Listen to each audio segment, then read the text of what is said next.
los Hechos capítulo 2, si me acompañas.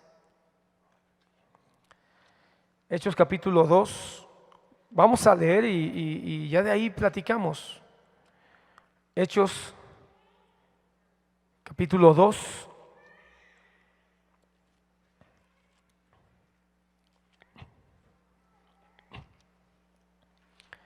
Te decía yo que el capítulo 2 de los Hechos para mí es como el capítulo nuclear de todo el libro.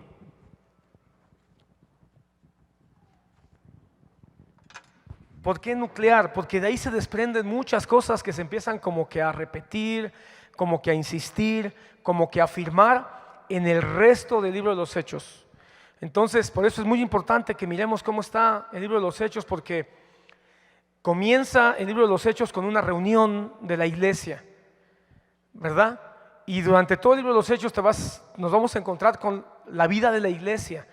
Hermano, yo estoy emocionado en mi corazón porque creo que en esta nueva etapa en la que Dios nos está llevando, es importante que vayamos y revisemos cómo la iglesia se organizó al principio, porque es el modelo. No significa que al paso de los años no haya cambios. Obviamente ha habido cambios y van a seguir habiendo cambios, pero al final es un modelo del que no podemos nosotros movernos, porque hermano, no podemos nosotros decidir cómo va a ser la iglesia o cómo se debe mover la iglesia si no tenemos una base, y la base está en el libro de los Hechos. Después de que la iglesia la vemos reunida, todo en el libro de los Hechos vamos a ver la iglesia y la estructura de la iglesia. Vemos un impacto del Espíritu Santo, una visitación poderosísima del Espíritu Santo como nunca más, hermano, se va a volver a mirar en esa visitación que hubo en la fiesta del Pentecostés. Y constantemente en el libro de los Hechos vamos a mirar visitaciones del Espíritu Santo, direcciones, manifestaciones del Espíritu Santo durante todo el capítulo del libro de los Hechos. Eso significa que en la iglesia de hoy tiene que haber una manifestación del Espíritu Santo. El Espíritu Santo es Dios, hermano. No es una fuerza, no es un ente, no es un algo, es una persona, es Dios. Y si es Dios y nosotros creemos en un Dios trino, entonces el Espíritu Santo se tiene que manifestar en nosotros. Después vemos un pueblo que se levanta valientemente hablando a las multitudes para dar testimonio. Y durante todo el libro de los Hechos te vas a encontrar con siervos. Los más conocidos, Pedro y Pablo, ¿verdad? Nos lo compartió el pastor Sergio. Ciertamente la mitad del libro de los Hechos se dedica a Pedro como personaje central y después a Pablo, pero hay muchos otros, unos más importantes o más que son mencionados de una manera mayor y otros que apenas se medio mencionan. Qué interesante, hermano, porque vemos ministros notables y otros no tanto, pero todos dando testimonio valientemente acerca del Señor. De la misma manera, hermano, la iglesia de hoy se van a levantar ministros, unos más notables, otros no tanto. Otros que apenas tal vez pareciera que están haciendo una sola cosa, pero una sola cosa que puede ser fundamental para que el evangelio camine y avance. Y ahí estamos nosotros, hermano. Después miramos un mensaje, un sermón que se toma más de la mitad del capítulo 2.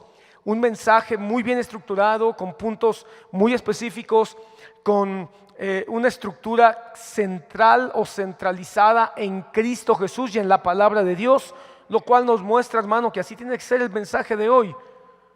Todo en el libro de los Hechos vamos a encontrar varios sermones y en su momento los estudiaremos. Varios sermones que respetan o que siguen ese mismo perfil o lineamiento que Pedro tiene en su primer mensaje. Dos cosas son, o tres tal vez, son centrales. Número uno, se cita la palabra de Dios, constantemente se cita el Antiguo Testamento. Dos, se enfatiza en Cristo Jesús. Cristo es el centro de lo que se habló en el Antiguo Testamento.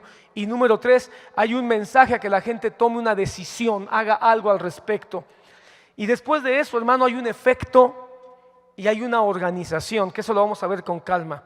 Pero todo esto lo vamos a ver repitiéndose en el libro de los Hechos. La iglesia reunida, la iglesia con la manifestación del Espíritu Santo, dando testimonio de Cristo a las multitudes, mensajes de ministros grandes o pequeños, trasladándose, efectos como producto, cambiando vidas, haciendo que la gente tome decisiones en favor de Cristo Jesús, y una iglesia que cada vez se organizaba más y más y más.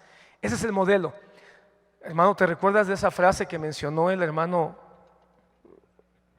Sergio el domingo? Que mencionó que era una especie como de eslogan que el apóstol Otoniel Ríos, que el hermano Otoniel Ríos tenía junto con esta. ¿No se acuerdan, verdad? Por un evangelio como al principio. Eso no está en la Biblia, pero era un pensamiento que ubicaba. No estamos buscando un evangelio moderno, ni posmoderno. Porque hoy hay evangelios, hermano, si se les puede llamar evangelios, modernos, que están apuntando a tratar de darle, incluso algunos le dicen las iglesias emergentes. Qué nombrecito, ¿verdad? Las iglesias emergentes que están surgiendo porque la iglesia ya no sirve, la iglesia ya no funciona. ¿Cómo no? La iglesia de Cristo sigue funcionando. Las iglesias emergentes le están cambiando los nombres a la Biblia. No se llaman santuarios o templos, se llaman auditorios. Ya no se llaman pastores, se llaman directores. No hay diáconos, hermanos, se llaman decanes, ¿verdad? Los mensajes ya no se llaman sermones o predicaciones, se llaman conferencias, ¿verdad? Tratando de ponerle términos más humanistas, y hay muchos que dicen, oh, eso está bien, hay que actualizarse. Discúlpeme usted, hermano, pero yo creo que la Biblia, la palabra de Dios, permanece para siempre. Y hay que llamarle las cosas como Dios las ha llamado, sin pena y sin vergüenza. Ni siquiera a Cristo le llaman ya Señor ni Salvador, le llaman maestro, gurú, guía, ¿verdad? Y aunque Cristo fue maestro, hermano, créeme que lo más grande del Señor no es que fue nuestro maestro, eso no es lo más grande de Jesús. Lo más grande de Jesús es que es nuestro Señor y es nuestro Salvador. Eso es lo más grande, un Salvador que nos libra del infierno y un Señor que nos da la oportunidad de ser dirigidos por su autoridad. Entonces, por eso es que, hermano, checa el Nuevo Testamento, chécatelo. Y te vas a dar cuenta que el mayor número de veces en el que los apóstoles y los discípulos del principio se refieren a Cristo, la mayoría de las veces se refieren como el Señor Jesucristo. Tú vas a encontrar que se refieren a Él como Jesús, como Cristo, como Jesucristo, o tal vez algunos otros términos. Pero el mayor número de veces es Señor Jesucristo. ¿Por qué?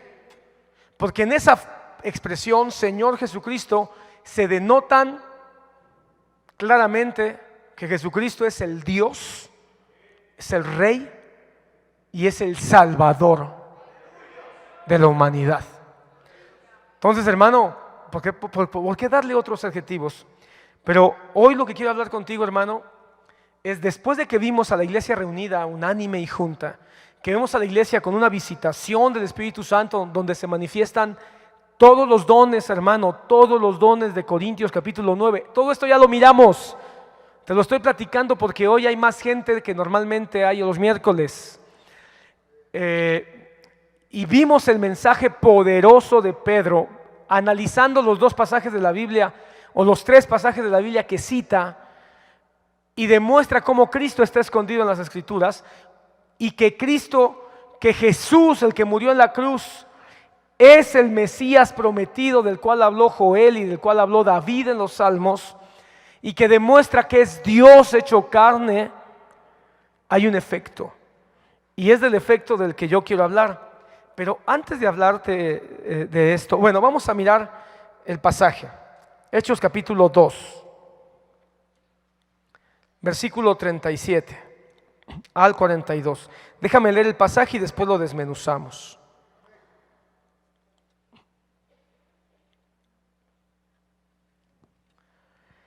Al oír esto, versículo 37, al oír esto, compungidos de corazón, dijeron a Pedro y a los demás apóstoles: hermanos, ¿qué haremos?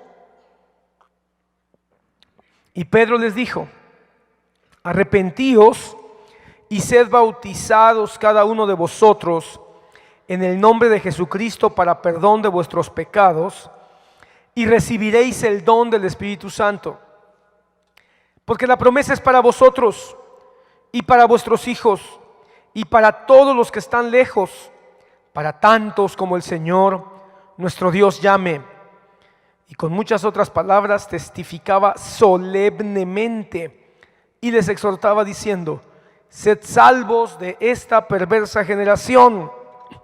Entonces los que habían recibido la palabra fueron bautizados, y se añadieron aquel día como 3,000 almas, y se dedicaban continuamente a las enseñanzas de los apóstoles, a la comunión, al partimiento del pan y a la oración.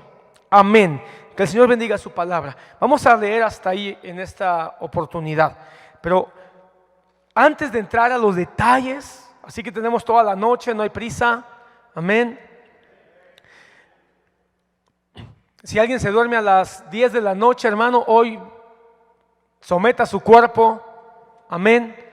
Hermano, yo supe de algunos jóvenes que se fueron a ver la premier de Star Wars. ¿Cuándo fue la premier? Creo que la semana pasada, a las 12:30 de la noche. Y no dura 2 horas esa película, hermano, dura como 2:30. Entonces digo yo, si hubo quienes no lo hicieron, claro, tal vez no es tu caso, ¿verdad? Pero algo más grande que una premier de una mitología espacial estamos aprendiendo el día de hoy. Amén. Hermano, quiero que vayas introducido a lo que vamos a platicar hoy, que queremos estudiar, con el final, o no sé cómo llamarle, sí, con el tercio final del mensaje del domingo. Porque el tercio final del domingo, hermano, fue muy importante. Nos recordó, nos animó y nos afirmó en relación a lo que ocurrió con los caminantes de Emaús. No voy a repetir el mensaje. Los que no estuvieron el domingo, los invito a que lo busquen. Todavía está ahí en Malac TV Live. Todavía está ahí. Pero el último tercio del mensaje se nos compartió algunas cosas de los caminantes que estaban yendo hacia Emaús, porque nunca llegaron a Emaús. Recuerda eso, nunca llegaron a Emaús. Se les llama así, ¿verdad? Los de Emaús en realidad no llegaron a Emaús. La Biblia dice que iban hacia Emaús. Y Emaús significa ¿qué? Tibieza, ¿verdad? Entonces iban hacia la vida tibia. Hermano, y lo tibio es bien rico, ¿a poco no? Muchos de ustedes quisieran ahorita una cama tibia, ¿verdad? Quisieran estar en una cama tibiecita. Pero no, qué bueno que estamos fríos para que el frío nos ayude a no dormirnos. Pero la vida tibia, hermano, la palabra lo describe como un estado de comodidad exagerada. Un estado de comodidad que provoca apatía, que provoca indiferencia. Cuando uno está cómodo, hermano, demasiado cómodo, le vale a uno queso todo. Le importa poco lo que ocurra, porque uno está muy cómodo. Y como uno está tan cómodo, no nos interesa, hermano, que suceda un terremoto. Yo estoy muy cómodo. Cuando uno está muy cómodo no ayuda. Cuando uno está muy cómodo no se preocupa. Cuando uno está muy cómodo no se esfuerza. Cuando uno está muy cómodo, hermano, no se mueve, ¿verdad? Por eso la palabra dice: ojalá fueras frío o caliente. Ojalá frío o caliente. Te prefiero frío o caliente. Y mucho se ha dicho que el frío es el que no siente nada. No es cierto, el que no siente nada es el que está tibio. El que está tibio no siente nada, está tan cómodo que no siente ya nada. Porque el que está frío, ¿cómo no? El que tiene frío, hermano, ahora mismo yo en mis pies estoy sintiendo unas punzadas que no te imaginas. Como quisiera unas botas o unos calcetines térmicos. El frío pica, hermano. Precisamente estaba leyendo hace unos días, ahora que viene la época invernal, que la temperatura que el hombre percibe de una manera sin tanto problema, hablando de temperaturas bajas, es hasta 14, 13 grados. Después de los 13 grados, hermano, ya es incómodo el frío para el ser humano. El hombre, hermano, siente cierta comodidad, es decir, se aclimata más fácilmente entre los 13, 14 grados hasta los 30 grados, 28 grados. Es la temperatura en la que uno más o menos, más arriba de 30, 32 grados, empieza a sentirse incómodo. Más abajo de los 13, 12 grados empieza uno a sentirse incómodo. Y estaba leyendo, hermano, que una temperatura de bajo 4 grados ya empieza a ser, o puede llegar a ser, mortal. De 4 grados hacia abajo, ya el organismo empieza a sufrir riesgos más letales. Entonces, hermano, ¿qué significa cuando el Señor dice, te quiero frío o caliente? Cuando uno está frío se mueve, hermano. Cuando uno siente frío se mueve. Hace algo, hermano, para poder entrar en calor. Cuando uno tiene mucho calor se mueve. Busca cómo refrescarse. Por eso el Señor nos quiere fríos o calientes, porque fríos o calientes nos vamos a mover. Pero cuando estamos muy cómodos, vamos a ser apáticos. Por eso los tibios es la iglesia final. La iglesia del final, ¿qué te parece? La iglesia del final va a ser la más cómoda. La iglesia emergente lo que busca, hablando de iglesias emergentes, es comodidad. Lo que sea lo más cómodo para la gente. Por eso ya no hablan de santidad, ya no hablan de pecado, ya no hablan de consagración. Hermano, yo mismo, hermano, ahora que hemos estado hablando de santidad, yo en mi corazón percibí incomodidad en algunas personas, no puedo decir quiénes, pero yo sentía que algunos se sentían incómodos hablándose de santidad. Vamos a seguir hablando de eso, hermano, porque yo sé que hablar de santidad, hablar de consagración es incómodo, pero la iglesia del final tenemos que salir de nuestra comodidad, porque la comodidad nos va a hacer tibios y la tibieza solamente es para que se vomite. Los vomitivos son tibios. Entonces, hacia esa vida iban estos dos caminantes. Pero ¿qué pasa? Que hubo una explosión. Pero ¿qué pasa? Que el Señor se apareció. Te lo digo muy rápido, solamente quiero recordarlo. Y el Señor Jesucristo, hermanos, que ese pasaje es fabuloso. Ya lo recordábamos el domingo, que ese pasaje era uno de los pasajes que el doctor Otoniel usaba mucho, o mencionaba o citaba constantemente en sus mensajes. Hermano, tenemos que volver a escuchar al hermano Otto. Hermano, quiero que lo entiendas, porque tal vez algunos están preocupados. Vamos a entrar bajo cobertura del hermano Otto. ¿Cómo crees? Y el hermano Otto ya falleció. Y nuestra cobertura ya lo entendimos. Nuestra cobertura se llama Jesucristo. No. De ninguna manera. Pero aprendimos del doctor Otoniel Ríos Paredes. Y hermano amado, el doctor Ríos Paredes, ¿sabes por qué tenemos que escucharlo? Esta semana yo escuché 2 mensajes del hermano Otto. Y yo dije, Señor, tenía miedo de regresar a mis raíces, porque mis raíces son en el tiempo en que yo escuchaba al hermano Otto. Y tenía miedo de regresar a mis raíces por todo el miedo que nos sembraron en los últimos años y por todos los prejuicios. Pero ahora que yo escuché, dije, Señor, lo que he estado leyendo en los últimos meses, el hermano Otto lo desarrolla. ¿Y sabes qué es lo más hermoso? Que lo desarrolla de una manera tan solemne, pero al mismo tiempo tan dinámica. El hermano Otto habla de las 5 solas. El hermano Otto habla de las doctrinas de la gracia. El hermano Otto habla de la preexistencia. El hermano Otto habla de la adoración. El hermano Otto habla del culto a Dios. El hermano Otto habla de la Trinidad. El hermano Otto no era modalista, como yo pensé hace algunos meses. Eso fue una conclusión que yo llegué por no recordarme de muchas cosas que él hablaba, por quedarme con ideas preconcebidas. El hermano no era modalista. Acabo de escuchar un mensaje donde habla de Cristo es Dios, hermano, y pone muy claro que el Padre es el Padre y Cristo es Dios. O sea, el Padre es Dios, Cristo es Dios, pero cada uno actúa como una persona, como la palabra nos lo dice. Y el Espíritu Santo es otra persona. Bueno, estoy hablando en clave para algunos que están aquí.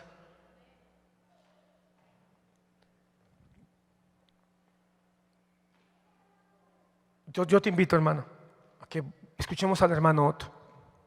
Pastor, pero es que no usted dijo que no hay apóstoles. Sigo creyendo lo mismo, hermano. Los apóstoles que hay ahora son una basura. Y yo, hermano, te puedo decir algo. El hermano Otto no necesitaba llamarse apóstol, porque cuando el hermano Otto se le reconoció como apóstol, él ya tenía más de 500 iglesias que él sembró. Porque un apóstol en la Biblia es un misionero que siembra iglesias. Y recordaba con mi esposa en la semana que el hermano Agustín Godoy, un hermano que estuvo muy cerca del hermano Otto, que fue parte del presbiterio de su iglesia local del hermano Otto. Yo recuerdo que un día el hermano Agustín Godoy, precisamente cuando el hermano Otto falleció, él recordaba y decía: este hombre, hablando del hermano Otto, este hombre y yo anduvimos por sierras, anduvimos por aldeas, anduvimos por pueblos. Y dice, y me recuerdo de una vez que fuimos a predicar el evangelio en un lugar, solo él y yo, y nos cansamos de estar caminando, predicando el evangelio. Y como no conocíamos a nadie, algo así comentaba el hermano Agustín Godoy, dice que se sentaron en la calle, así en la calle, en la banqueta, a comerse un taco y un refresco. Dice, esa era la clase de ministro que este hombre. Y es verdad, hermano. El hermano Otto fue un misionero de Dios, que sembró iglesias en muchos lugares, que fortaleció congregaciones y que fue un reformador. Yo he estado leyendo a los reformadores últimamente. He estado leyendo a algunos reformadores. Uno de ellos, Calvino. ¿Sabes cuál era un lema de Calvino? La reforma siempre reformándose. Es decir, Calvino, que es uno de los más notables reformadores, ni siquiera él se atrevió a decir: la reforma se acaba conmigo. Fue tan humilde, creo yo, Calvino, que dijo: la reforma sigue, continúa. Y ciertamente continuó. Porque al paso de la historia vimos, hay muchos hermanos, muchos más, que fueron fortaleciendo el evangelio. Y yo creo con todo mi corazón que uno de esos reformadores fue el hermano Otto. El hermano Otto tiene más un perfil de reformador cuando uno conoce un poquito más. Porque yo conocí cosas que yo no conocía del hermano Otto en estos 2 días. Entonces, hermano, ¿qué significa eso? ¿Que vamos a entrar bajo cobertura de un apóstol? No, por favor. Estamos bajo la cobertura de Cristo Jesús. Pero sí, yo tengo, como dijo el propio hermano Sergio, yo tengo una escuela. Y ahí hay una rata. Uy. Miren, es que esa rata siempre sale a esta hora, pero como nunca hay nadie, hijo, la da risa, pero también da cosa. Ahí sigue la rata. ¿La siguen viendo? No la corretean. Ahí está. ¿Ya se metió? Bueno, sirva para que nos cause un poquito de... Cuidado con los pies, no se duerman, ¿eh?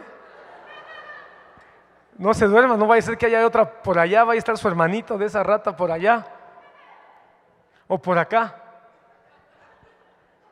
No la correteen, no vaya a ser que nos distraigan más. Ya mañana pondremos algo ahí. ¿Dónde estábamos entonces?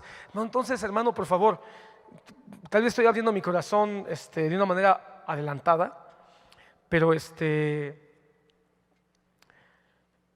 Dios nos está conduciendo. Y yo sí creo con todo mi corazón que yo crecí en una sana doctrina. Con todo mi corazón. Y además, hermano, ya son muchos para un pobre ratoncito. Montoneros, ¿verdad? Ya van como, miren, ahí van más, ya van como 15 ahí metidos por un ratón. ¿Alguien más quiere ir a escuchar al ratón? Bueno, entonces, hermano, volvamos acá.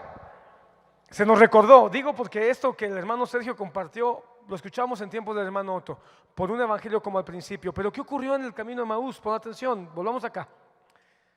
Jesucristo se les muestra a los de Maús, les habla la palabra, bueno, los reprende, ¿verdad? Y les dice, oh, duros de corazón, tardos de corazón y duros de cerviz, ¿verdad? Tardos de corazón y duros de cerviz. ¿Cómo es que no han podido entender lo que las escrituras dicen cuando ellas hablan del Cristo y cómo tenía que padecer? Y dice que les empezó a hablar de las escrituras acerca del Cristo. Y cuando les empezó a abrir las escrituras, hermano, eso es maravilloso. Cuando les empezó a abrir las escrituras y a demostrarle cómo Cristo estaba en ellas, les abrió los ojos espirituales, para discernir y entender que había algo mucho más que lo que ellos, mira hermano, no miraban a Jesús, pero estaban viendo con sus ojos espirituales que algo poderoso estaba ocurriendo. Y dice, no ardía nuestro corazón mientras nos abría las escrituras. Entonces les abrió los ojos y les abrió las escrituras. Eso es lo que el Espíritu Santo quiere hacer con nosotros ahora. Él quiere abrirnos las escrituras y que las escrituras, hermano, miren, ¡pah!, se expandan.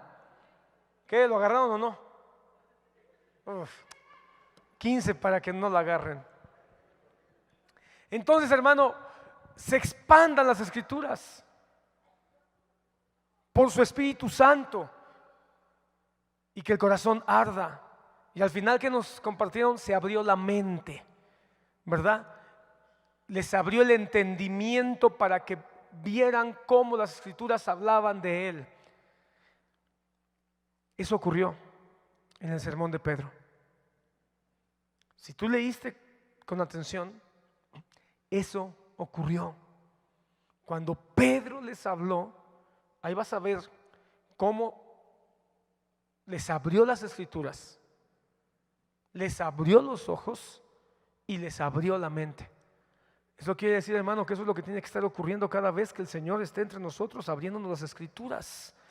Ahora, con esto en mente, quiero que vayamos al pasaje y que miremos el impacto, que miremos el efecto, que miremos los resultados del mensaje cristocéntrico, que miremos el efecto del mensaje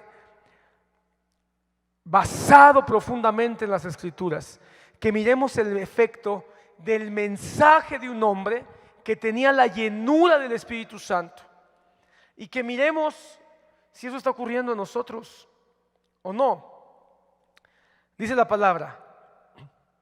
Entonces mira, primera cosa que ocurrió, el tema de hoy son los efectos o los resultados del mensaje, del primer mensaje que el Espíritu Santo dio, porque Pedro solo fue el vehículo. Quien habló fue el Espíritu Santo. Al oír esto, compungidos de corazón, dijeron a Pedro y a los hermanos apóstoles. Interesante, perdón que enfatice, apóstoles, no apóstol. Aunque Pedro fue el que habló, quiero que mires cómo se dirigieron a todos los apóstoles. Esa S al final no está gratuita, el Señor la puso ahí, inspiró a Lucas para que dejara claro que no era la autoridad de un solo hombre, aunque era uno el que hablaba. Eran todos los apóstoles representando la autoridad de Cristo y Pedro, hermano, como el representante en ese momento. Y Pedro a los compungidos de corazón, hermanos, ¿qué haremos? Primer efecto, el corazón de los que estaban escuchando fue compungido. ¿Qué significa eso, hermano? La palabra compungido quiere decir que fue sensibilizado, quiere decir que fue conmovido. Hermano amado, no podemos creer nosotros en un mensaje que no toque nuestros sentimientos. Eso es algo que yo miro aquí, hermano. Un mensaje que apela a la mente, porque Pedro explicó, demostró, fue a la palabra, explicó, que apela al espíritu, por supuesto, dando argumentos espirituales, pero hay un efecto emocional. Por eso, hermano, nosotros no podemos, cuando yo miro esto, yo entiendo que es correcto un efecto en nuestras emociones. ¿Qué haremos? Pero dice que estaban conmovidos. De hecho hay versiones, no sé si tú tengas, pero hay versiones que traducen de una vez conmovidos. Y fueron conmovidos, sacudidos. Entonces, hermano, esa expresión, ¿qué haremos? No fue una expresión, ¿cómo se dice? Latónica. Oh, y querido Pedro, ¿y qué sugieres que hagamos? De ninguna manera. Unos lloraban, otros gritaban, otros chillaban, otros preocupados, con ansiedad, pero todos con una emoción, compungidos, ¿qué dice? De corazón. Hay unas versiones antiguas que dicen heridos en su conciencia, heridos. Entonces se sentían afectados. Por eso, hermano, no podemos nosotros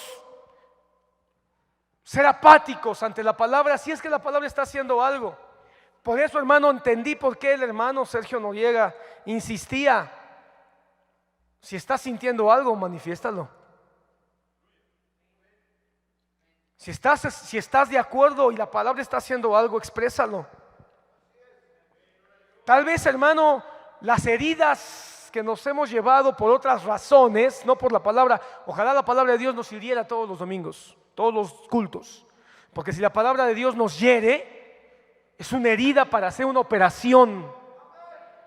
Porque una operación, hermano, de corazón abierto se necesita una herida. Para sacar un hígado que está ya dañado, hermano, se necesita una herida. Para sacar, hermano, una lanza que está envenenada, se necesita hacer una herida. Ojalá nos hiriera la palabra de Dios para que sintiéramos algo. Tal vez hemos sido heridos por la religión, hemos sido heridos, hermano, por la confusión, hemos sido heridos por la idolatría, hemos sido heridos, hermano, por muchas cosas, y eso tal vez nos ha llevado a un estado de frialdad, un estado de cautela, un estado de incertidumbre. Quitémonos eso. Deja que la palabra de Dios apele a tus emociones y que tus emociones provoquen, si es que la palabra de Dios está haciendo algo, provoque un amén, provoque un aplauso al Señor, provoque una danza, provoque un tirarte a llorar, provoque un levantar tus manos y gritar, porque la palabra de Dios dice que conmovió el corazón. Eran 3,000 almas, hermano, eran 3,000 personas. ¿Te imaginas, hermano, 3,000 personas expresándose? ¿Qué haremos? Gritando a los apóstoles, ¿qué haremos?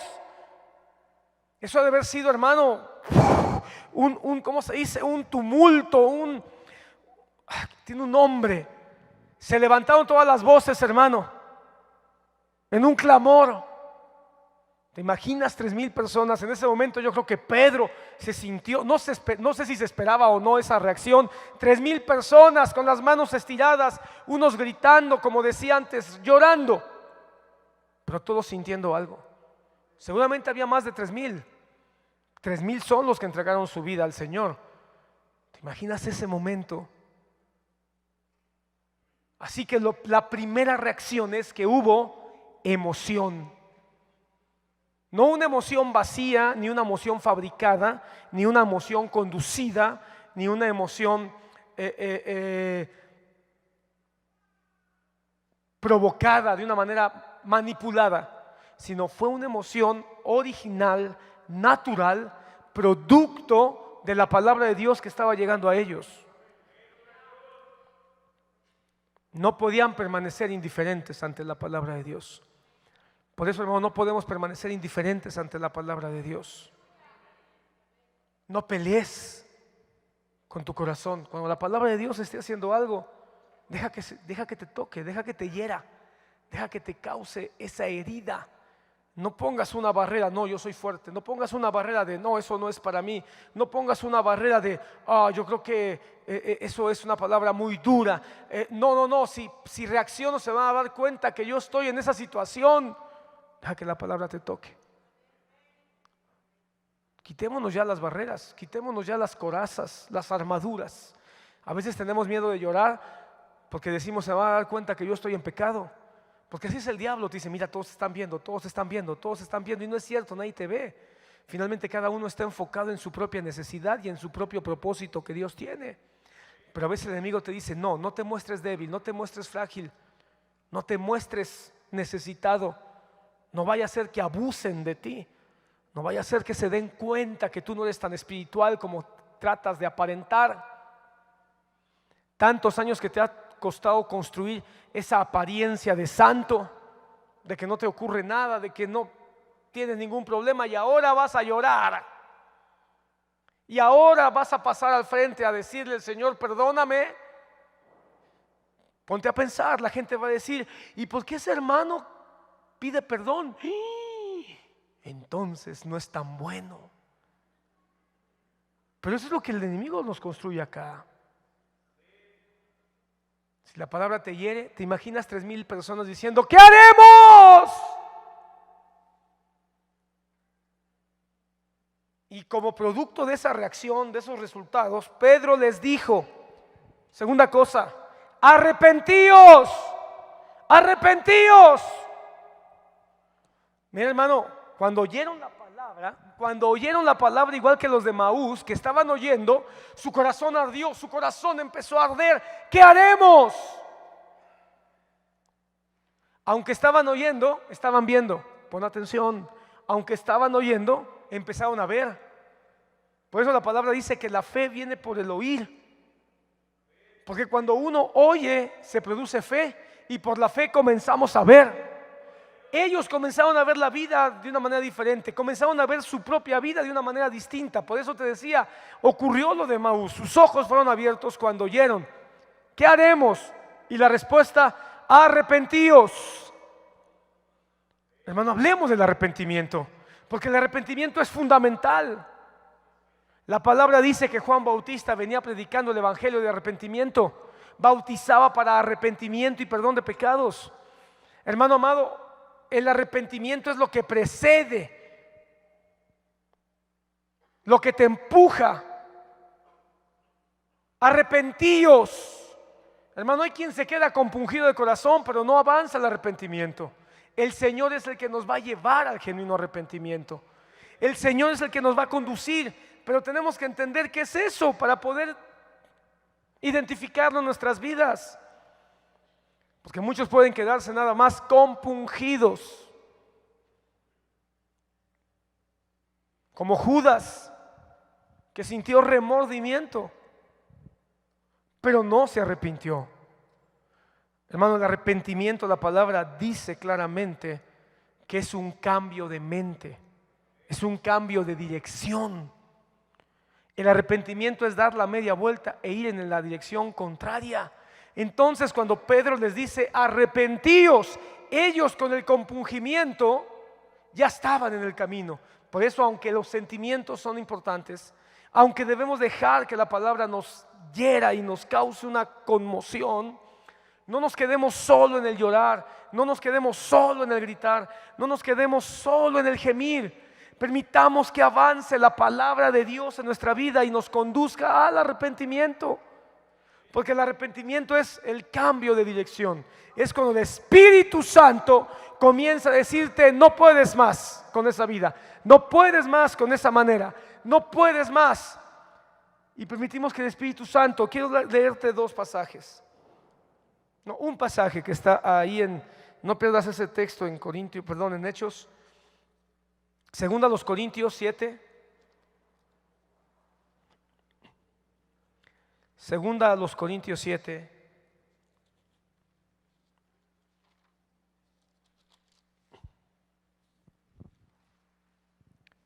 Versículo 9.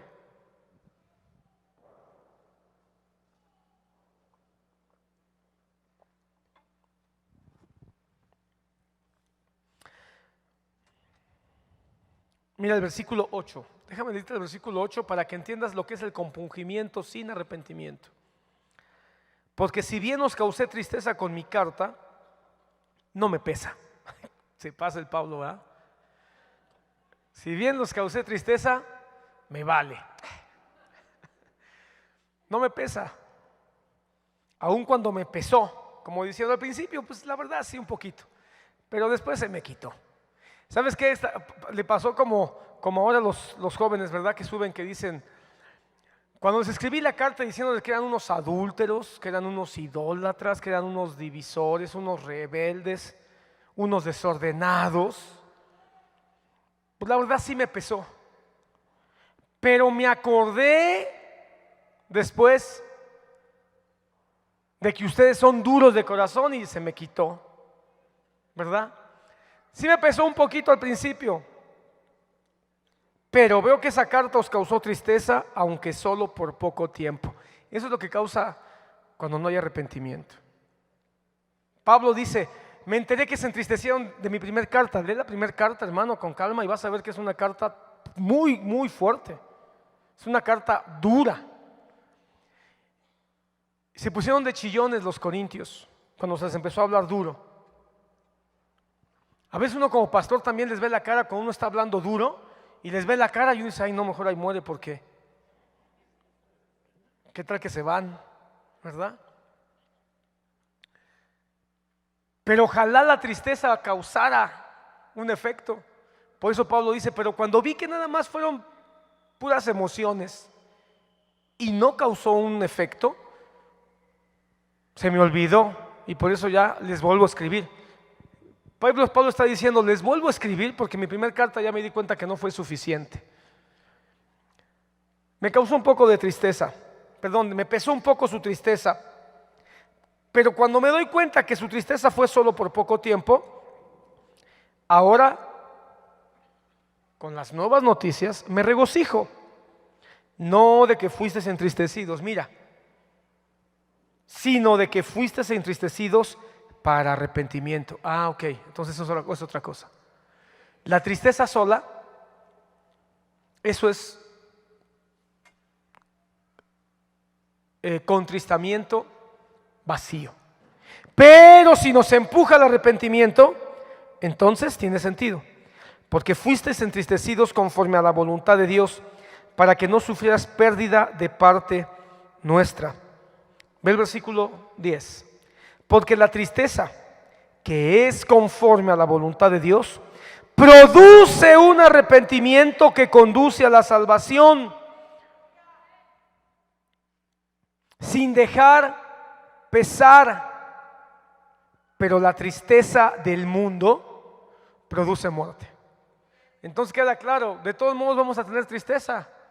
Tristeza del mundo para muerte o tristeza de Dios para arrepentimiento que nos conduce a la salvación. ¿Te das cuenta, hermano? Por eso vino Juan Bautista, porque Juan Bautista predicó el arrepentimiento, porque después vendría la salvación en Cristo Jesús. Entonces, hermano, es necesario el arrepentimiento, porque el arrepentimiento nos conduce a la salvación, nos empuja a la salvación que es en Cristo Jesús. Y dice, y una vez que ha venido la salvación, ya no hay pesar, ya no hay remordimiento, es decir, sabemos que fuimos perdonados de nuestros pecados y el remordimiento se va. Dios no quiere que vivamos constantemente en remordimiento. Hay gente que vive todo el tiempo en remordimiento y hasta duda de su salvación, pero la certeza de la salvación quita el remordimiento y produce arrepentimiento. ¿Estás aquí? Entonces, hermano, el segundo efecto después del compungimiento es el arrepentimiento. Lloremos, hermano, gimamos, tengamos emociones, pero que nos conduzcan al arrepentimiento. Amén. Por eso, hermano, no peleemos.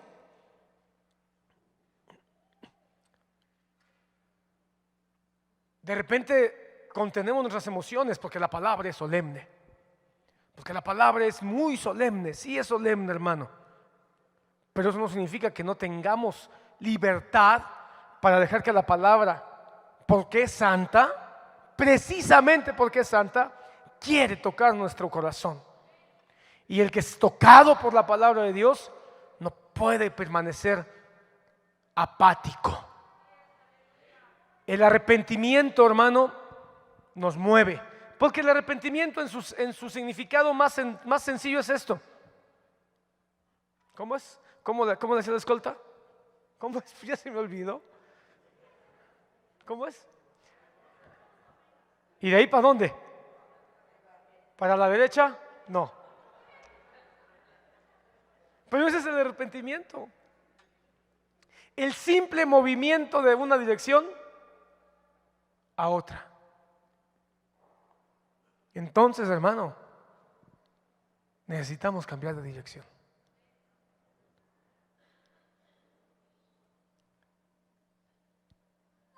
Ahora, ¿qué provoca el arrepentimiento? Cambio de dirección. Lo siguiente que le dice Pedro es: arrepentíos y bautícese cada uno de vosotros en el nombre de Jesucristo para perdón de vuestros pecados. ¿Qué es lo que sigue? Bautismo en agua. Pero el bautismo en agua es mucho más que el acto de bajar a las aguas. Porque el bautismo en agua, hermano, tiene un mensaje bien claro. ¿Cuál es el mensaje del bautismo en agua? Muerte y resurrección. El mensaje del bautismo en agua es morir a la vida pasada y resucitar a una vida nueva. Entonces el cambio de mente, el arrepentimiento, ¿a qué nos empuja? A morir. ¿A qué nos empuja? A una vida nueva. Por eso la palabra dice: si alguno está en Cristo, nueva criatura es. Lo cantamos al principio de este culto. Si alguno está en Cristo, nueva criatura es. Las cosas viejas pasaron, aquí todas son hechas nuevas. Hermano, no pensemos que la conversión es solo confesar a Jesús. Hermano, eso es solamente como que la puerta. ¿Quién es un cristiano verdadero? El que ya hizo una oración. Hermano, a veces nosotros nos quedamos solo con la oración de fe. La oración de fe no te hace cristiano, a menos que hayas creído con tu corazón para arrepentimiento. Porque muchos pueden sencillamente decir: Jesús, te conozco, te reconozco y te confieso como mi Señor y Salvador, perdona mis pecados y cambia mi vida. Y lo puede decir, pero de que lo diga a que realmente sea genuino, eso es otro asunto, hermano.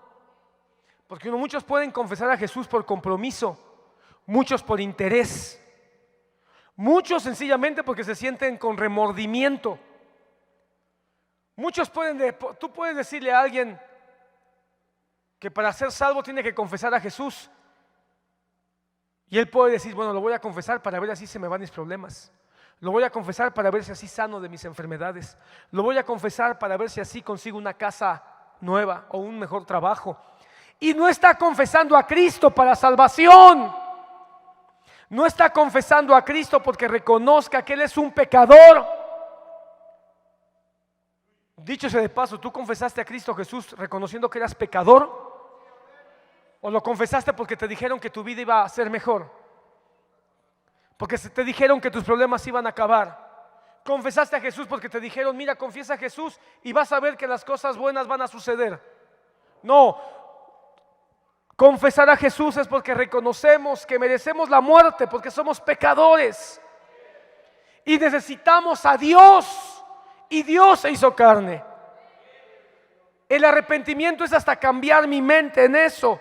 Yo solo busco mi placer, yo solo busco mi beneficio, yo solo busco lo mejor de este mundo, pero Dios quiere que lo busque a Él. Por eso el bautismo es, hermano, el efecto natural del arrepentimiento. Una confesión donde yo muero al mundo, al pecado, al viejo hombre, y resucito a una nueva vida en Cristo Jesús. En otras palabras, es la confesión pública de que quiero ser una persona nueva. Y estoy pidiéndole a Dios que me ayude en ese proceso. ¿Te recuerdas? Me bendijo mucho lo que nos recordaban el domingo. Oír. Aquí, hermano, el hermano Sergio decía que hay 3 expresiones, 3 sentidos, pero en realidad hay 4, hay 3. Hablar, oír y ver. Pero Juan dice: y hemos tocado, ¿verdad? Damos testimonio del Cristo que hemos tocado. Entonces ahí ya hay 4, ¿verdad? ¿Y cuál falta? Y el gusto, hermano, de la presencia del Señor. Hermano amado, el bautismo en agua, todos nuestros sentidos son impactados. Cuando uno es bautizado, todos nuestros sentidos descienden a las aguas, hermano, todo. Por eso el bautismo debe ser por inmersión, porque es una manifestación del toque de Dios completo a nuestro ser. Todo nuestro ser es envuelto por el agua del bautismo. Voluntariamente decimos: quiero ser tocado por el Señor. Voluntariamente decimos: quiero dar testimonio de que abandono la vida antigua. ¿Sabes qué es el bautismo en agua? Lo que están haciendo ahora, o lo que están aprendiendo ahora nuestros hermanos en el retiro. Quiero ser discípulo de Jesucristo. No solo un creyente, no solo un seguidor, no solo un religioso. Quiero ser un creyente, quiero ser un discípulo. Mira lo que dice Romanos capítulo 6.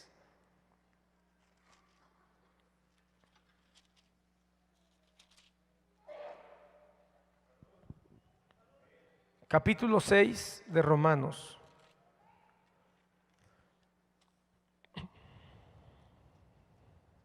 Por tanto, está hablando del bautismo en agua desde el 4 para que le tome sentido.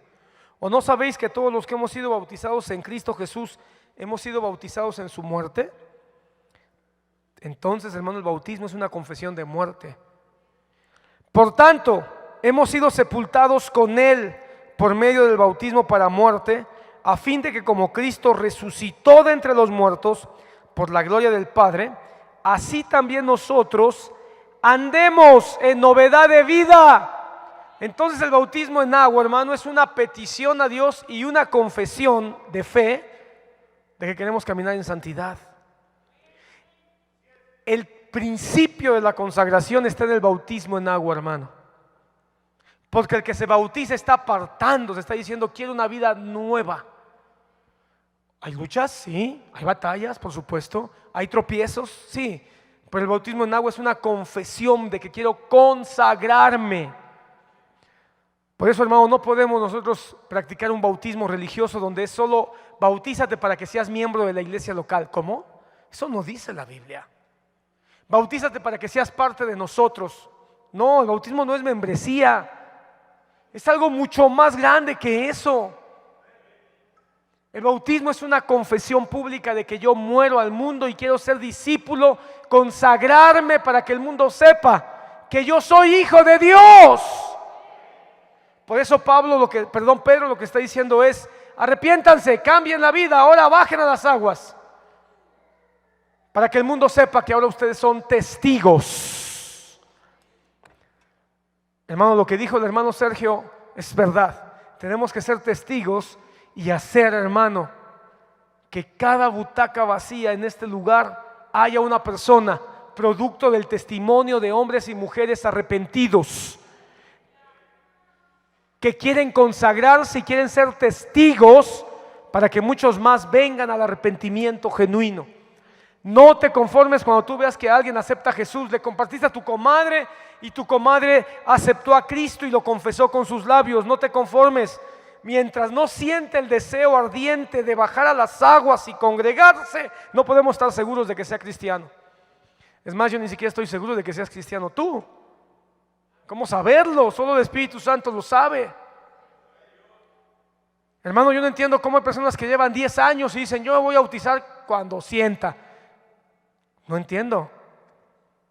Tú sabes que hay gente así que está congregándose y dice: yo no me bautizo hasta que yo lo sienta. Pues te vas a quedar sentado, porque, hermano, tú no eres cristiano.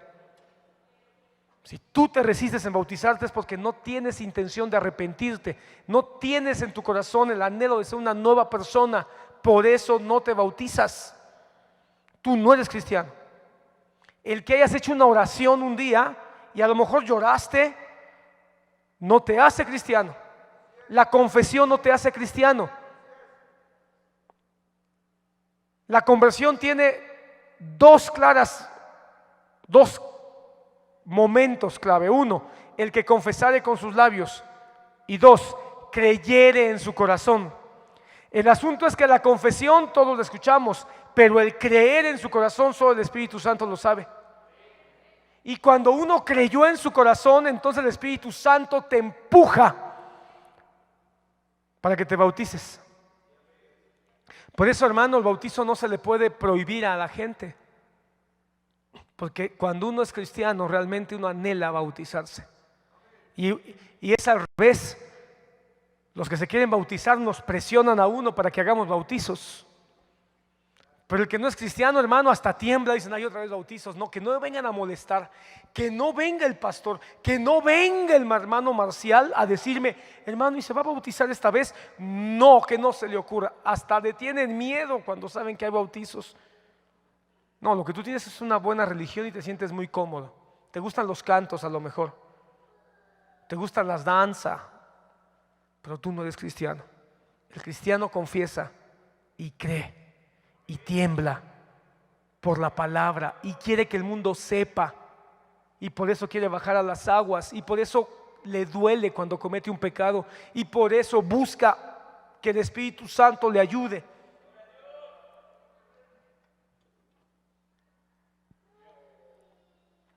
Pero después dice, entonces hay arrepentimiento, hay consagración.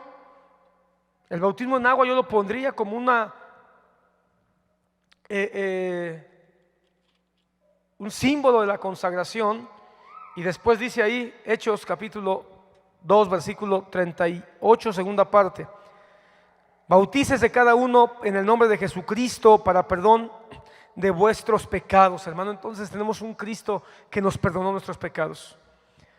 Debemos sentirnos gozosos de eso. Pero dice después, y recibiréis el don del Espíritu Santo. Lo que sigue, hermano, es que el efecto de una palabra dirigida por el Señor es que el don del Espíritu Santo se va a manifestar en tu vida. Hermano, el don del Espíritu Santo. ¿De qué estamos hablando? De la promesa que hizo el Padre. Hermano, el Espíritu Santo es la promesa del Padre. El Espíritu Santo es la promesa del Padre. El Espíritu Santo es Dios, pero es la promesa del Padre. El Padre prometió enviar al Espíritu Santo a su iglesia. Hermanos, eso nos debe de llenar de alegría, porque el Padre prometió enviarlo, y si el Espíritu Santo está en medio de nosotros, entonces tenemos comunión con el Padre. Conocemos al Padre porque conocemos al Hijo, pero también porque tenemos la promesa del Espíritu Santo. ¿Estamos de acuerdo en que el Espíritu Santo es la promesa del Padre? Jesucristo dijo eso en el Evangelio de Juan: y mi Padre os enviará al Espíritu Santo. Pero el Espíritu Santo es la promesa del Hijo: y vendré a vosotros y haremos morada. Haremos, no dice haré, haremos morada con vosotros. Hermano, déjame decirte esto rápido. Hace rato me escuchaste hablar del modalismo, hablando de la Trinidad. Creo que este es un momento bueno para compartirte rápido de qué estoy hablando. De hecho, el hermano Sergio no lo mencionó, pero lo insinuó, porque el hermano Sergio mencionó que muchos acusaron al hermano Otto de haber enseñado cosas acerca de la Trinidad, de herejías que hubo en los primeros siglos. Y una de esas cosas es del modalismo, porque el modalismo lo que dice es que es un Dios, pero que tiene como sombreros. Es un ente o un ser que se pone el sombrero del Padre, y luego se lo quita y se pone el sombrero del Hijo, y luego se lo quita y se pone el sombrero del Espíritu Santo. Y a lo mejor muchos entendimos así, pero quiero decirte que ni eso es lo que dice la Biblia, ni es lo que enseñó el hermano Otto.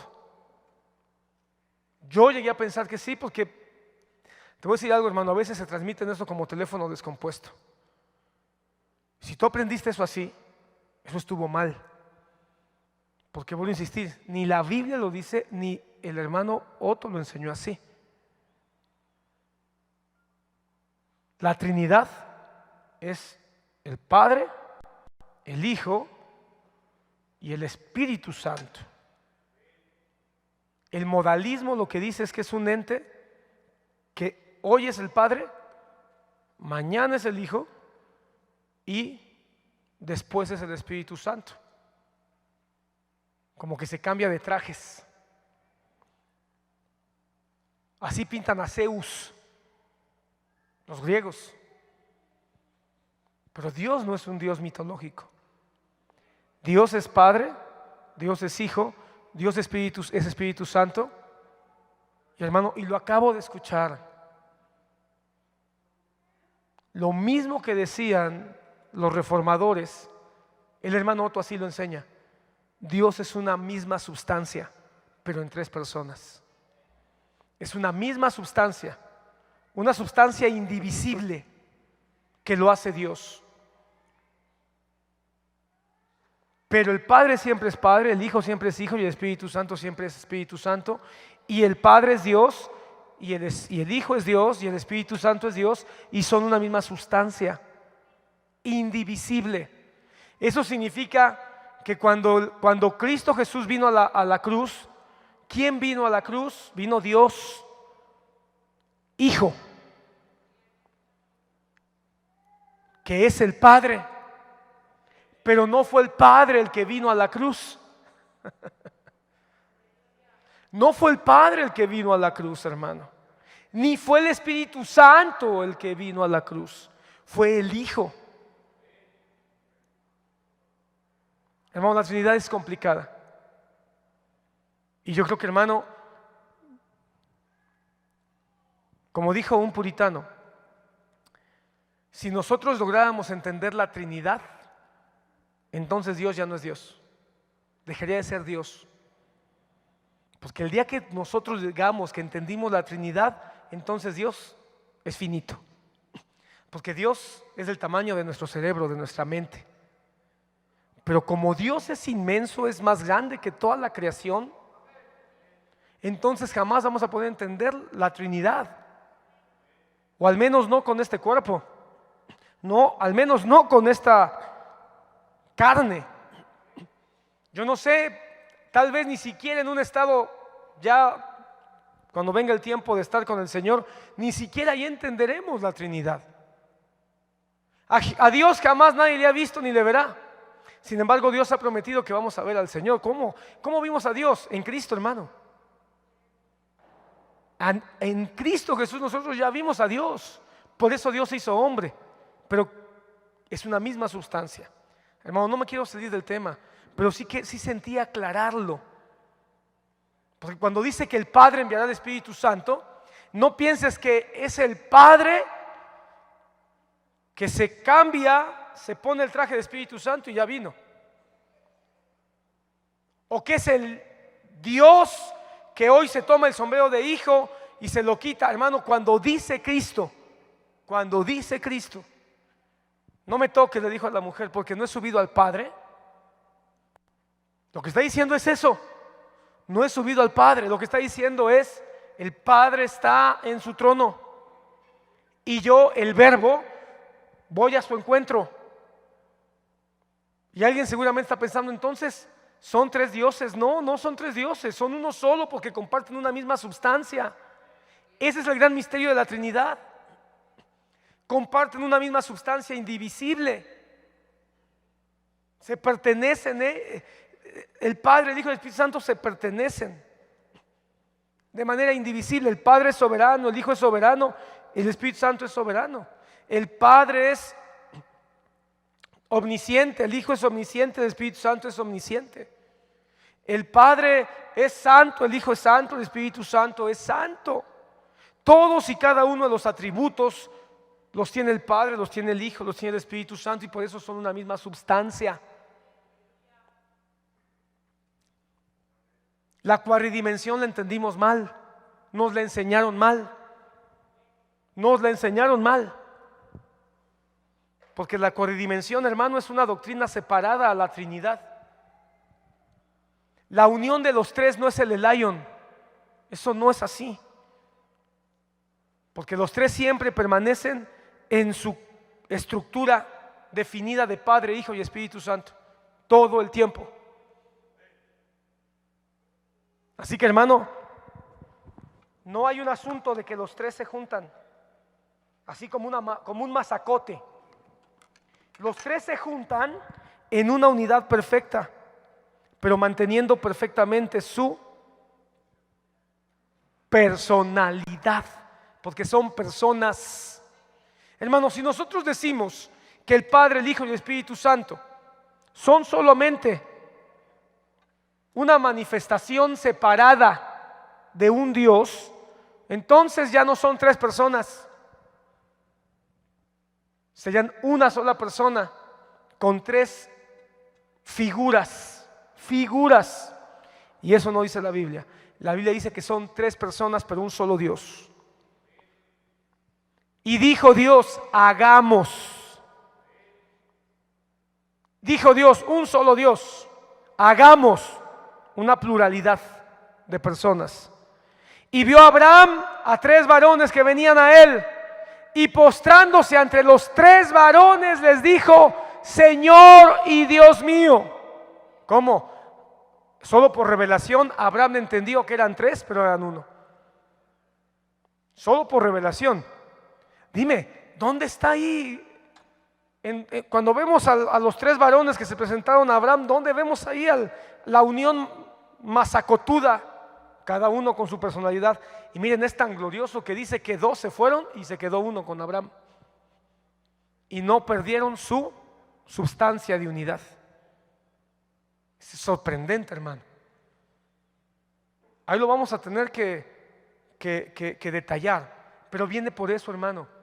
El Espíritu Santo envió al Padre. Perdón, el Padre envió al Espíritu Santo. Y el Hijo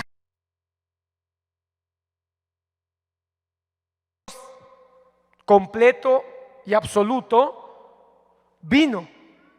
Mira, hermano, solo para que te quede claro, un ejemplo más.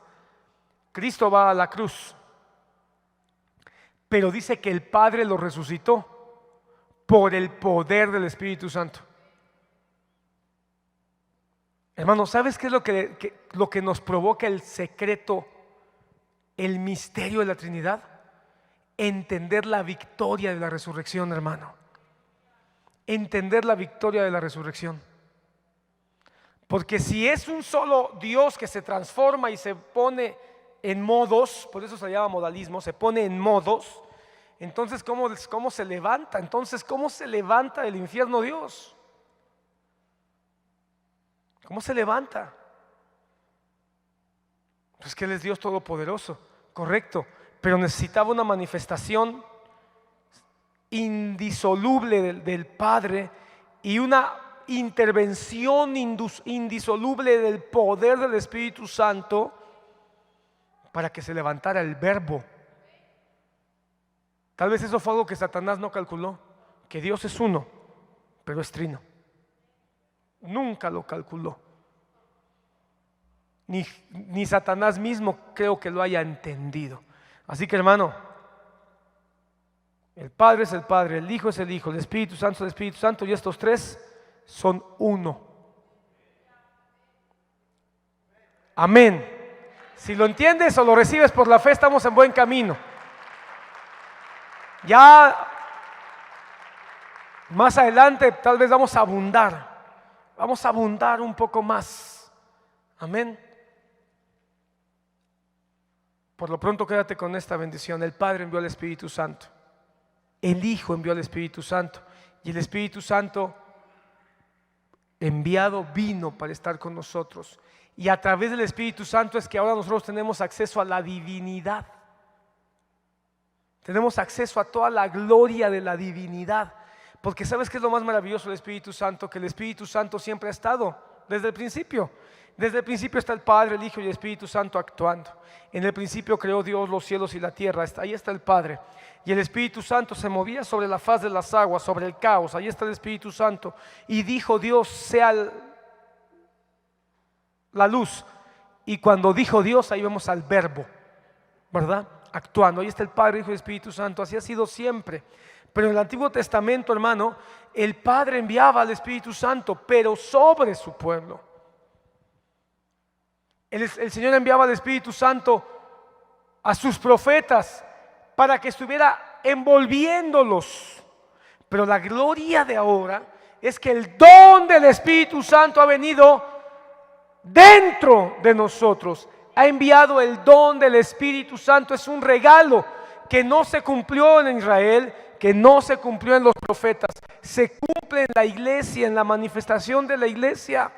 Por eso es algo, hermano, que debe de llenar nuestro corazón de regocijo.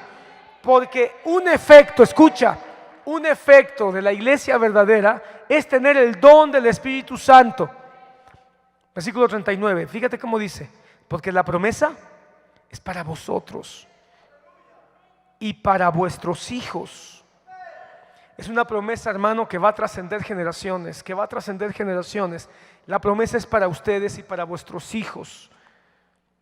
Para todos los que están lejos. En ese momento está diciendo Pedro: esto no es solo para ustedes, van a venir muchos de lejos, van a venir muchos, tantos como el Señor nuestro Dios llame. Queda claro que tampoco es para todos, es para muchos que están lejos, pero tampoco es para todos. ¿Para quién? Para sus escogidos, a los que el Señor llame, porque la salvación es por revelación. Esto, hermano, de la salvación, no muchos lo están entendiendo. Cristo, solo por revelación se reconoce que Cristo es Dios. Solo por revelación se entiende que el Espíritu Santo está entre nosotros. Muchos ni lo entienden ni lo aceptan. ¿Por qué estás aquí? Porque Cristo te llamó. ¿Por qué estás aquí? Porque el Espíritu Santo te trajo. Y esta promesa no es solo para ti, sino que es para tus hijos. Hermano, esta profeta le fue dada al profeta Isaías. Da un aplauso al Señor.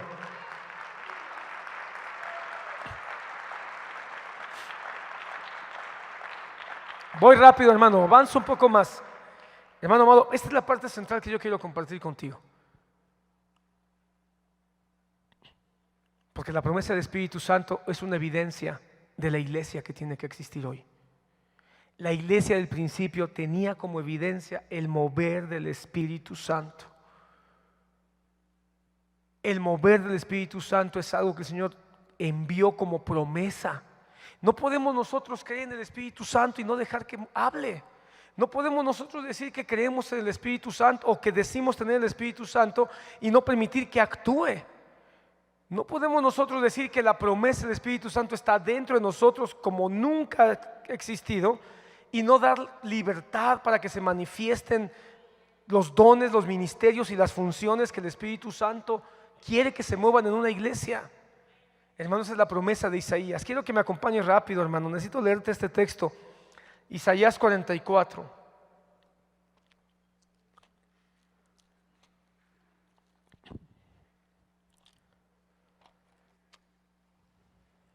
Isaías 44. Dice el versículo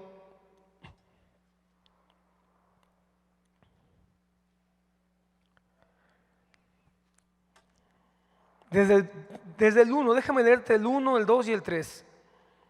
Mas ahora escucha a Jacob, siervo mío. ¿Sabes por qué es importante que se refiera a Jacob y no a Israel? Porque Jacob es el nombre del burlador, es el nombre del engañador, es el nombre de aquel antes de que fuera transformado. Por lo tanto, nos representa a la perfección. Israel, a quien yo he escogido. ¿Qué? ¿Jacob e Israel no son el mismo? Claro que sí, pero hay un mensaje porque nos habla a los que todavía no hemos sido transformados y a los que estamos ya en ese camino. Así dice el Señor que te creó, que te formó desde el seno materno. Dios te escogió desde antes de que nacieras, hermano. No temas, Jacob, siervo mío, ni tú, Jesurún, a quien he escogido, porque derramaré agua sobre la tierra sedienta. Derramaré agua y torrentes sobre la tierra seca. Y después nos aclara qué es el agua y qué son los torrentes. Derramaré mi espíritu sobre tu posteridad y mi bendición sobre tus descendientes. Entonces, hermanos, lo que estamos nosotros viendo en Hechos capítulo 2 es el cumplimiento de esta profecía. Pero es la profecía cumplida para la iglesia.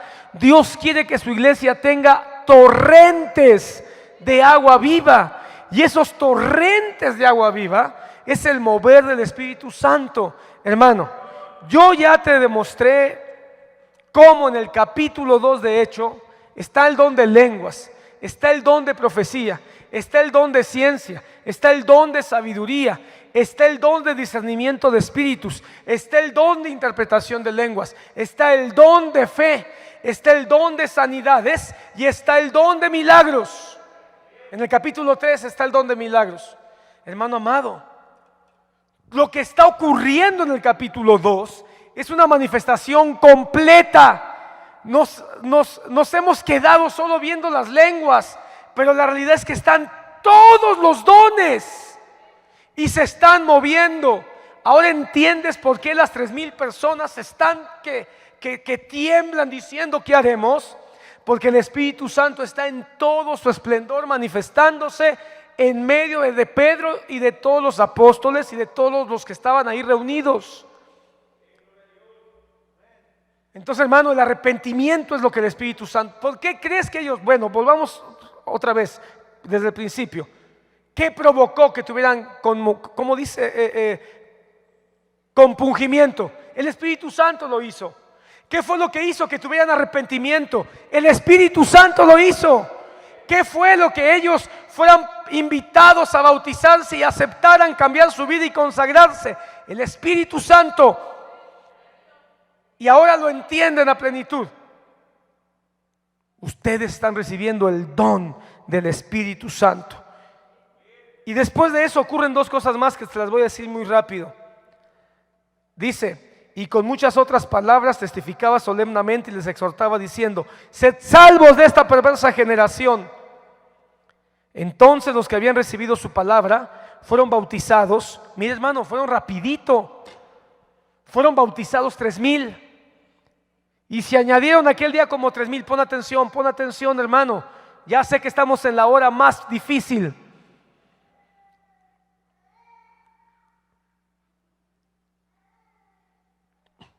Ya veo muchas caras así como que haciendo viscos. Aguanta 10 minutos. Hermano amado, se añadieron y se bautizaron. O se bautizaron, ¿cómo dice tu Biblia? Se bautizaron y se añadieron aquel día como 3,000 almas. Hermano, fueron rápidos para bautizarse. Yo quiero que notes cómo no le pusieron pero, no le pusieron pretextos, no dijeron lo voy a pensar, déjenme ver si lo siento, voy a ver si primero mis papás me dan permiso. No, hermano, se bautizaron. Entendieron el mensaje, se les explicó el mensaje y se bautizaron. 3,000 almas. Por eso se necesitaban 120 discípulos, ¿verdad? Si no, ¿cómo bautizaban 3,000 almas en un día? ¿O piensas tú que nada más los 12 apóstoles? No, había 120 hombres y mujeres llenos del Espíritu Santo. Así que había manos de sobra para bautizar a 3,000. Y se añadieron, esa palabra es interesante, bautizaron y añadieron, bautizaron y añadieron. Qué triste que hay muchos que de repente se bautizan pero ya no se añaden. El verdadero discipulado se bautiza y se añade al pueblo de Dios. Hay muchos que solo confiesan a Jesús y nunca los vuelves a mirar. Por eso las campañas de evangelismo, hermanos, son bonitas y son necesarias. Pero no sabemos el verdadero fruto de una campaña hasta que vemos cuántos se bautizan y cuántos se añaden. Bendito sea el Señor que tú te arrepentiste, te bautizaste y te añadiste. Por eso estás aquí. En este culto, hermano, de madrugada, en este culto que muchos pensaron en venir. Yo sí creo que tú eres iglesia, hermano. Porque, hermano, muchos no están aquí porque prefirieron irse a partir el pavo con sus familiares inconversos. Esa es la realidad. Muchos cayeron bajo la presión de sus amigos, sus compadres, sus primos, sus abuelos, etcétera. Yo sí creo que tú eres iglesia porque preferiste venir a orar y a aprender que estar en tu cama plácidamente dormido. Yo sí creo que tú eres iglesia porque te estás añadiendo. Que Dios bendiga a los que atienden a la santa convocación del pueblo de Dios, no importa el día ni la hora. A ti, hermano, yo sí te creo de veras que eres iglesia de Cristo. Nomás que no se lo digas a los que vienen el domingo porque vaya a ser que se pongan tristes, ¿verdad? O si quieres, díselo. Como Pablo, me dio tristeza, pero después se me pasó, mejor sí te lo digo. Pero lo mejor de todo, hermano, es que el Espíritu Santo da testimonio, porque tú creíste, te arrepentiste, te bautizaste y te añadiste. Pidámosle a Dios, hermano, que vayamos no por confesiones de fe, que busquemos que el Señor permita que se confiese su nombre, pero que se bauticen y que se añadan, que se integren a la iglesia, que se siembren en la iglesia, que se afirmen en la iglesia, aunque haya luchas, aunque haya batallas, aunque a veces no sintamos motivación ninguna, que nos añadamos, ya estoy dormido, ya se me trema la lengua, que nos añadamos a la iglesia. Amén. Eso es un efecto de la palabra del Espíritu.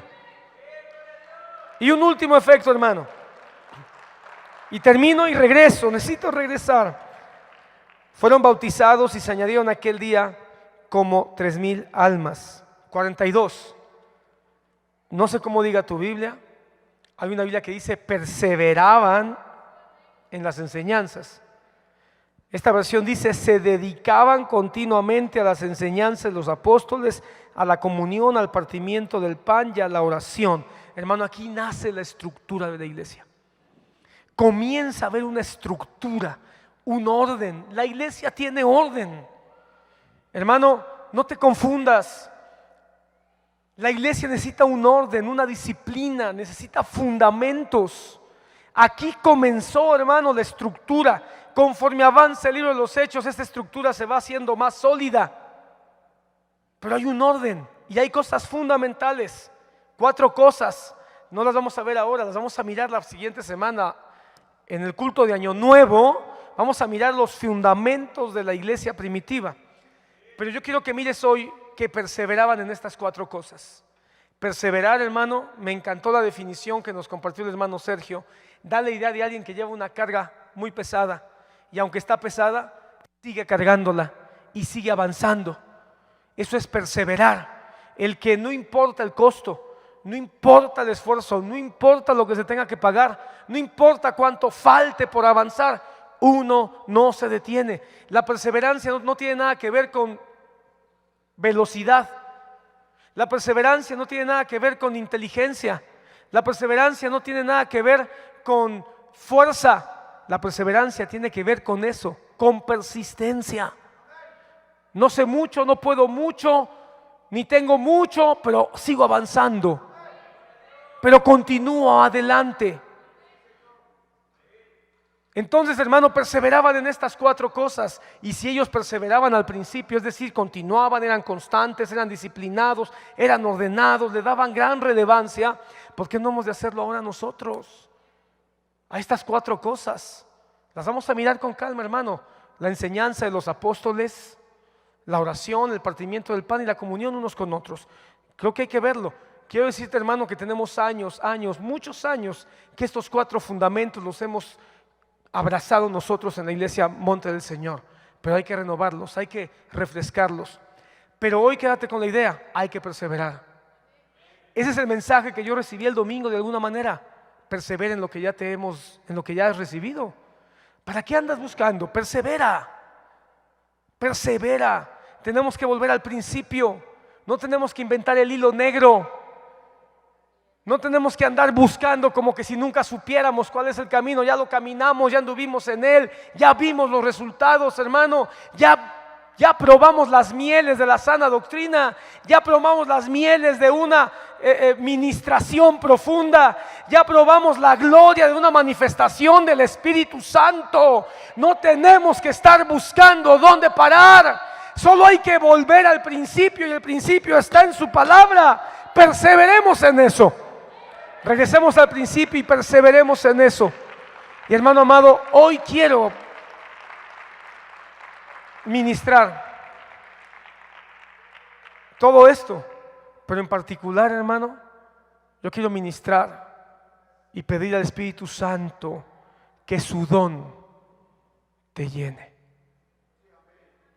Hermanos, de la semana, desde el sábado, yo no creo que nadie de los que están aquí estuvieron el sábado en la reunión que tuvimos con los servidores del retiro. ¿Hay alguien que estuvo? Que no fue al retiro, pero estuvo en esa reunión del sábado. Me lo imaginaba porque estuvieron los que estuvieron ahí es porque iban a ir al retiro. Pero hermano, el Señor nos movió el sábado. Escuchen esto. Nos movió a orar para que los dones del Espíritu Santo se manifestaran en los hermanos que fueron al retiro. Y oramos para que cada uno de los dones, porque hermano amado, los dones están vigentes todos. Si nosotros decimos que los dones del Espíritu Santo fueron solo para ese tiempo, estamos negando la Biblia, hermano. Y la Biblia entonces miente. Porque cuando la Biblia dice de sí misma que todas las cosas pasarán, pero su palabra no pasará.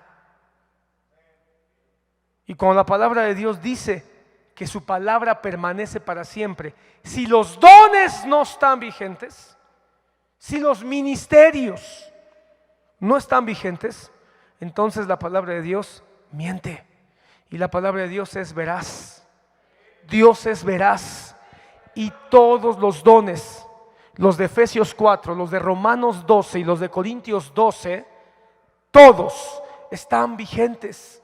Tal vez no hemos acabado de entenderlos, tal vez no hemos acabado de comprenderlos, tal vez todavía tenemos que entender bajo qué momentos se mueven.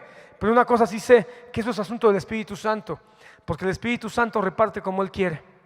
Y el don del Espíritu Santo es aquí donde quiero yo ministrar, porque dice la Biblia que el don del Espíritu Santo es para ustedes. Arrepiéntanse, bautícense y reciban el don del Espíritu Santo que es para ustedes y para sus hijos. Yo pregunto, ¿acaso el arrepentimiento no es algo que necesitamos y que Dios quiere que tengamos? Porque Pedro dijo, cuando les preguntaron, ¿qué haremos? Arrepiéntanse. ¿Qué no el bautismo en agua por inmersión no es algo que la iglesia de hoy sabe que es importante como una práctica de su declaración de fe? Entonces, de igual manera, la misma declaración de Pedro, arrepiéntanse y bautícense para que el don del Espíritu Santo venga sobre ustedes, está vigente.